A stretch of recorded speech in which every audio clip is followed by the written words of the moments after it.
Então essa é uma vértebra lombar, já é uma vértebra bem diferente daquelas outras, porque você vê que o colo vertebral ele é bem avantajado, ele é enorme, ele é grande em relação àquelas outras vértebras, especialmente uma vértebra cervical, igual eu vou colocar aqui do lado aqui, ó, que é bem pequenininha, né?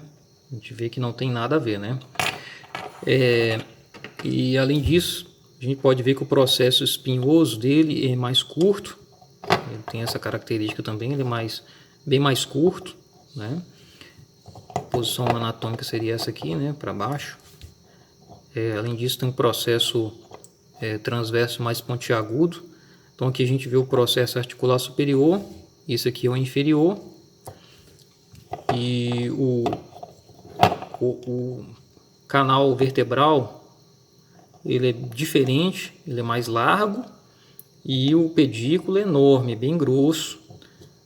Dá para a gente fazer cirurgias, colocar parafusos de ter um diâmetro às vezes até mais de 6 milímetros, né, de espessura.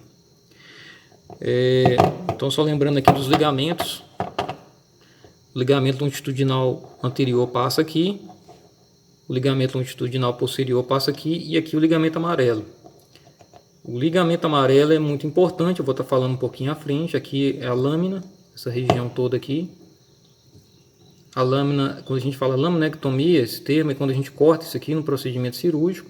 Às vezes a gente utiliza a laminectomia para tratar um canal lombar estreito, algum tipo de hérnia lombar, etc, né?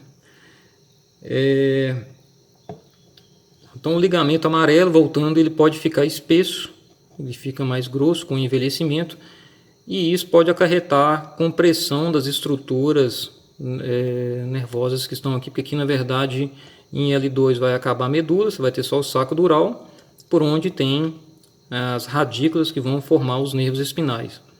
Então é uma correlação importante nos idosos, somando a hérnia de disco, o ligamento amarelo espessado e o espessamento dos processos articulares. Muitas vezes ele vai desenvolver uma estenose do canal, que a gente fala uma estenose do canal vertebral, que a gente fala espondilose, e isso pode levar o paciente a ter claudicação neurogênica, que ele vai tendo fraqueza quando ele caminha determinada distância, e a perna vai ficando dormente, vai ficando fraca, né, paresia, que o obriga a parar. E com o tempo, à medida que a doença avança, a claudicação neurogênica se acentua, ele precisa de andar distâncias mais curtas para ter os mesmos sintomas. E no final, caso ele não corrija isso, ele pode chegar até mesmo, né, ir para a cadeira de rodas, porque pode ter uma compressão tão severa e desenvolver uma paresia mesmo franca, inclusive pode envolver até alterações esfincterianas.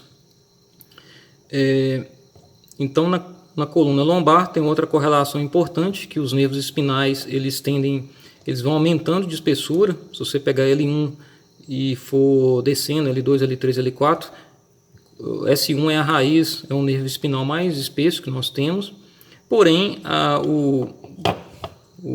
área do forame intervertebral ela diminui à medida que a vértebra chega no nível sacral. Então isso é muito ruim para o paciente, né? Vamos só tentar aqui.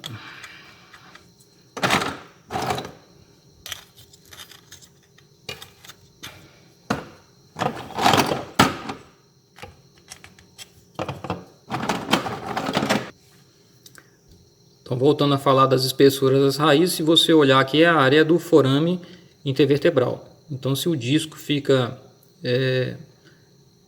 começa a ter uma hérnia de disco, a hérnia de disco acaba comprimindo, né, a área aqui do forame intervertebral, e pode comprimir o nervo espinal.